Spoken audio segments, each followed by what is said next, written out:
নমস্কার বন্ধুরা, শর্মিলা রান্নাঘরে সবাইকে স্বাগত।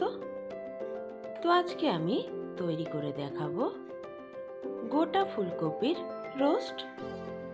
তো খেতে কিন্তু অসাধারণ লাগে। তো ভিডিওটি স্কিপ না করে পুরোপুরি দেখার অনুরোধ রইল। তো চলুন দেরি না করে রেসিপিটি দেখে নেওয়া যাক। তো এখানে আমি নিয়ে নিয়েছি একটা গোটা ফুলকপি। তো এখন আমি ফুলকপির পেছন দিকের যে পোটাটা আছে সেটা আমি কেটে নেব। তো এখন আমি ফুলকপিটাকে সেদ্ধ করে নেব। তার জন্য আমি নিয়ে নিয়েছি পরিমাণ মতন জল। জলের মধ্যে দিয়ে দিলাম পরিমাণ মতন নুন। এখন দিয়ে দেব কিছুটা পরিমাণে হলুদ গুঁড়ো। এখন জলটাকে আমি একটু গরম করে নেব। তো বন্ধুরা, জলটা কিন্তু আমার ভালোভাবে গরম হয়ে গেছে। এখন আমি ফুলকপিটাকে দিয়ে দিলাম। ফুলকপিটাকে আমি এখন 80% মতন সেদ্ধ করে নেব। তো আমি একটা ঢাকনা দিয়ে দিলাম। তো বন্ধুরা, আমার কিন্তু ফুলকপিটা সেদ্ধ করা হয়ে গেছে প্রায় 80% মতো। তো এখন আমি ফুলকপিটাকে নামিয়ে নেব। তো এখানে আমি ফুলকপিটাকে নিয়ে নিয়েছি 1 চামচ মতন আদা রসুন বাটা। এখানে 10 থেকে 15টা কাজু বাদাম আমি ভিজিয়ে মিক্সিতে পেস্ট করে নিয়েছি। আর এখানে আছে 2 বড় সাইজের টমেটোটাকেও আমি পেস্ট করে নিয়েছি। এখানে 2 বড় সাইজের পেঁয়াজ আমি মিক্সিতে পেস্ট করে নিয়েছি। এখানে আমি নিয়ে নিয়েছি ফ্রেশ ক্রিম আর নিয়ে নিয়েছি একটা আমুলিয়ার দুধের প্যাকেট।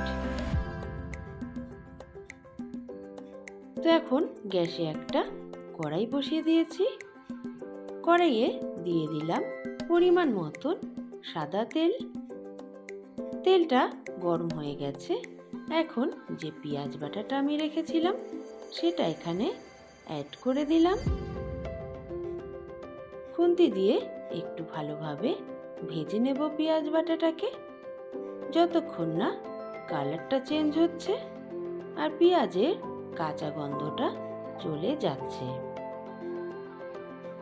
তো বন্ধুরা, পেঁয়াজটা কিন্তু আমার ভালোভাবে ভাজা হয়ে গেছে, কালারটাও চেঞ্জ হয়ে গেছে। তো এখন আমি অ্যাড করে দেব যে টমেটো বাটাটা আমি রেখেছিলাম সেই টমেটো বাটাটা। এখন টমেটো বাটাটাকেও কিন্তু আমি ভালোভাবে পেঁয়াজের সাথে ভেজে নেব, যতক্ষণ না টমেটোটা থেকে কাঁচা গন্ধটা চলে যায়।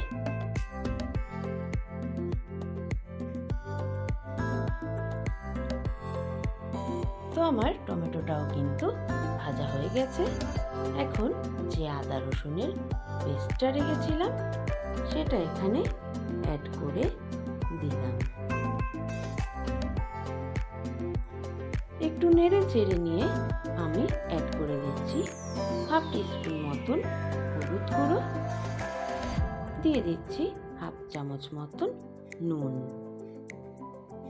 দিয়ে দিচ্ছি 1/2 টিস্পুন মতন লাল লঙ্কার গুঁড়ো ঝালের জন্য, আর দিয়ে দিলাম কাশ্মীরি লঙ্কার গুঁড়ো রঙের জন্য।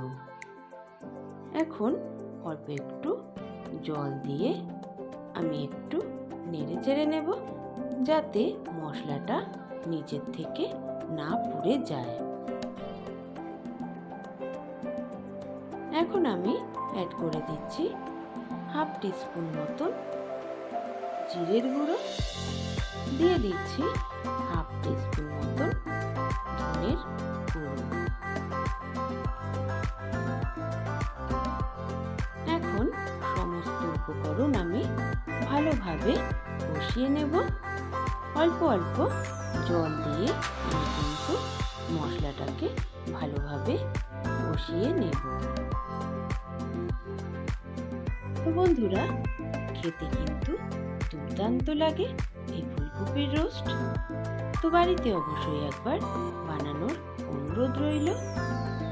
তো এখন আমি অ্যাড করে দিচ্ছি যে কাজু বাদামটা আমি পেস্ট করে রেখেছিলাম, সেই কাজু বাদামটা এখানে অ্যাড করে দিলাম।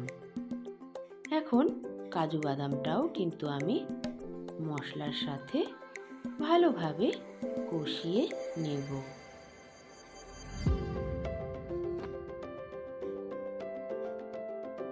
তো বন্ধুরা, এই ফুলকপির রোস্ট কিন্তু ভাত, রুটি, পরোটা, নান সব কিছুর সঙ্গেই দারুণ লাগে খেতে। তো দেখুন, আমার কিন্তু ভালোভাবে কষানো হয়ে গেছে সমস্ত মশলা। এখন আমি অ্যাড করে দিলাম পরিমাণ মতন জল। জল দিয়ে একটু নেড়ে চেড়ে নেব।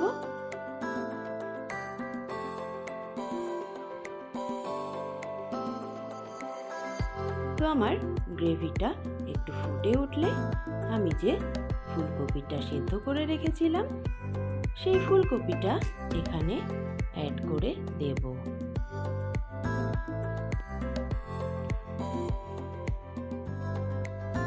তো বন্ধুরা, এরকম সুন্দর সুন্দর রেসিপি পেতে কিন্তু অবশ্যই শর্মিলার রান্নাঘর চ্যানেলটিকে সাবস্ক্রাইব করতে হবে। তো এখন আমি ঢাকনা দিয়ে ঢেকে বেশ কিছুক্ষণ রান্না করে নেব। তো দেখুন, আমি ঢাকনাটা খুলে নিয়েছি। আমার কিন্তু ফুলকপি ভালোভাবে সেদ্ধ হয়ে গেছে। তো এখন আমি অ্যাড করে দেব যে আমল দুধটা আমি রেখেছিলাম, সেটা এখানে অ্যাড করে দিলাম। আপনারা চাইলে কিন্তু আমল দুধটা জলে গুলেও এখানে ব্যবহার করতে পারেন। তো এখন আমি আমল দুধটাকে ভালোভাবে গ্রেভির সঙ্গে মিশিয়ে নেব।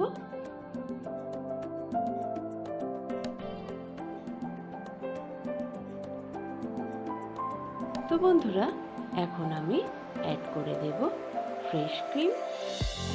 ফ্রেশ ক্রিমটা দিলে কিন্তু খেতে দারুণ লাগে। তো অবশ্যই এটা দেওয়ার চেষ্টা করবেন।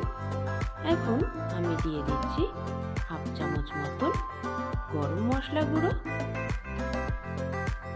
একটু মিশিয়ে নিলেই কিন্তু তৈরি হয়ে যাবে আমার গোটা ফুলকপির রোস্ট।